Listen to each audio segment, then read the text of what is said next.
हे दोस्तों, क्या आप मम्मीज के बारे में कुछ मजेदार बातें जानना चाहते हैं? मम्मीज का इतिहास और उनकी प्रक्रिया बहुत ही रोचक और रहस्यमयी है।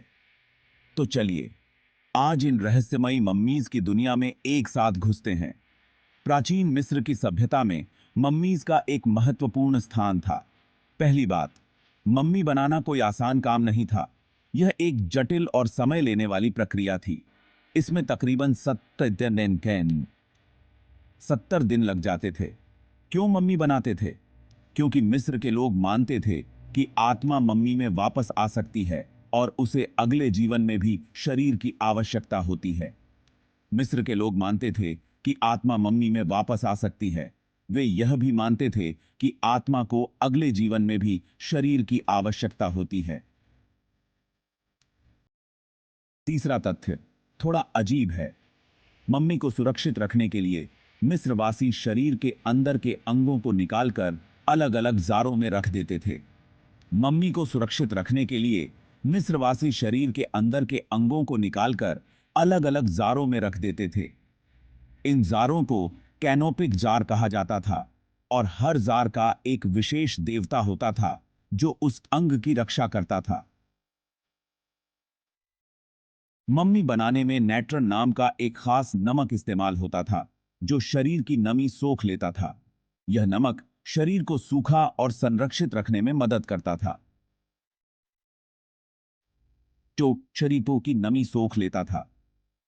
नैट्रन का उपयोग शरीर को सूखा और संरक्षित रखने के लिए किया जाता था ताकि वह लंबे समय तक सुरक्षित रह सके। सिर्फ इंसान ही नहीं, मिस्र के लोग अपने पालतू जानवरों को भी मम्मी बनाते थे। यह दिखाता है कि वे अपने पालतू जानवरों से कितना प्यार करते थे। बिल्लियां, कुत्ते और यहां तक कि मगरमच्छ भी। मिस्र वासियों के लिए ये जानवर भी उनके जीवन का महत्वपूर्ण हिस्सा थे। मम्मीज को खूबसूरत ताबूतों में रखा जाता था जिन पर नक्काशी और तस्वीरें होती थीं। ये ताबूत बहुत ही सुंदर और कलात्मक होते थे जिन पर नक्काशी और तस्वीरें होती थीं। ये नक्काशी और चित्र मम्मी के जीवन और उसके बाद के जीवन की कहानियां बताते थे। मिस्र के लोग मानते थे कि आत्मा को अगले जन्म में भी सामान चाहिए। इसलिए वे मम्मी के साथ गहने, खाने पीने की चीजें और अन्य आवश्यक वस्तुएं रखते थे। तो मम्मी के साथ वो गहने, खाने पीने की चीजें सब रख देते थे। यह सब इसलिए किया जाता था ताकि आत्मा को अगले जीवन में किसी चीज की कमी न हो। मम्मीज पर रहस्यमयी मंत्र लिखे होते थे जिन्हें बुक ऑफ डेड कहा जाता था। ये मंत्र आत्मा को अगले जीवन में मार्गदर्शन करने के लिए लिखे जाते थे।